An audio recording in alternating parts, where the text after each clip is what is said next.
इस कायनात में सबसे ज्यादा तेजी के साथ सफर करने वाली चीज लाइट है। लाइट की रफ्तार 3 लाख किलोमीटर फी सेकंड है। लेकिन इतनी तेजी के बावजूद भी जब लाइट किसी ब्लैक होल से गुजरने की कोशिश करती है तो ये उसमें स्टक हो जाती है।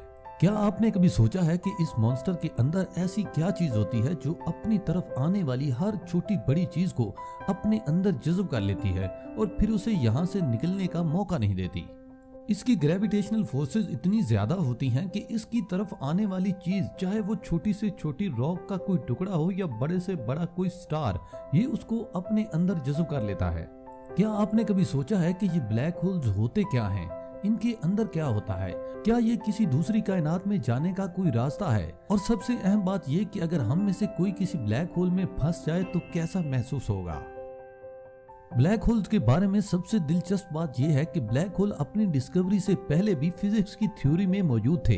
जी हाँ, आइंस्टाइन की थ्योरी ऑफ रिलेटिविटी में इस तरह के ऑब्जेक्ट्स का जिक्र मिलता है, लेकिन आइंस्टाइन अपने तौर पर भी कंफ्यूज थे कि क्या वाकई ही कायनात में इस तरह के ऑब्जेक्ट्स मौजूद हैं या नहीं।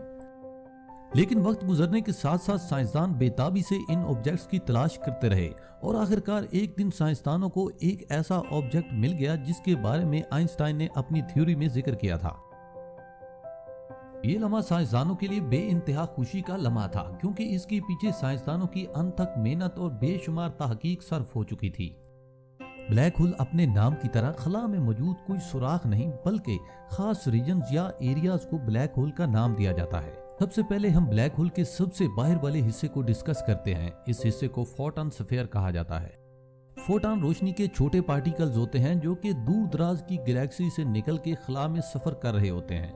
सफर करते करते जब ये किसी ब्लैक होल के पास से गुजरते हैं तो ब्लैक होल की ग्रेविटेशनल फोर्स इनको अपनी तरफ खींच लेती है। फिर ये ब्लैक होल के इर्द गिर्द घूमना शुरू कर देते हैं।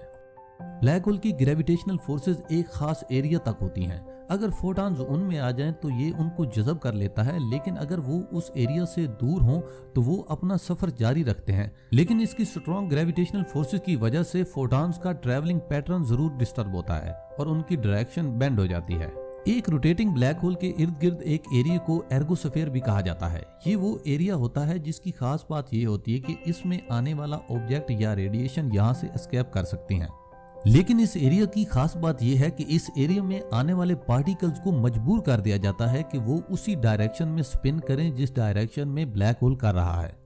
इस एरिया से किसी भी पार्टिकल को निकलने के लिए एक खास फिनोमेना से गुजरना पड़ता है। वो फिनोमेना ये होता है कि कोई भी पार्टिकल ब्लैक होल में जिस एनर्जी के साथ दाखिल हुआ था, यहाँ से निकलने के लिए उससे ज्यादा एनर्जी सर्फ करनी होगी। इस फिनोमेना को पेनरोज फिनोमेना कहा जाता है।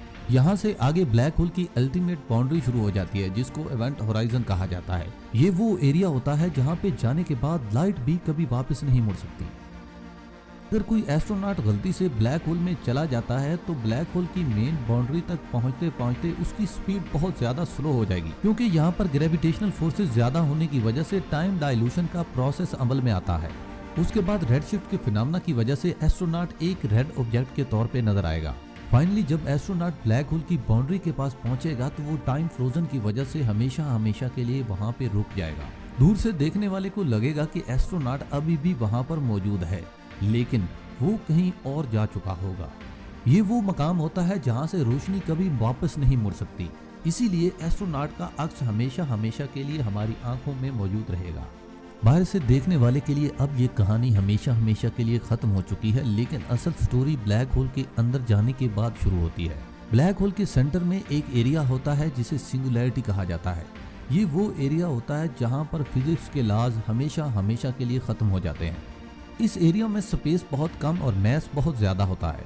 साइंसदानों का ये मानना है कि ब्लैक होल असल में वार्म होल के तौर पे काम करते हैं, जिनके जरिए ये हमें दूसरी गैलेक्सीज तक पहुंचा सकते हैं। वार्म होल असल में कायनात में सफर करने के लिए शॉर्टकट्स मुहैया करते हैं, यानी इसके जरिए हम कम टाइम में ज्यादा सफर कर सकते हैं। साइंसदानों का ये मानना है कि ब्लैक होल की अपोजिट साइड पे एक व्हाइट होल भी मौजूद होगा। जिस तरह ब्लैक होल से निकलना मुश्किल है, इसी तरह व्हाइट होल में दाखिल होना नामुमकिन होगा। फिजिक्स की मल्टीवर्स थ्योरी के मुताबिक यहाँ पर बहुत सी कायनातें मौजूद हैं। ब्लैक होल में से दाखिल होने वाला शख्स या पार्टिकल दूसरी कायनात में व्हाइट होल के जरिए निकल के एक दूसरी कायनात में दाखिल हो जाता है।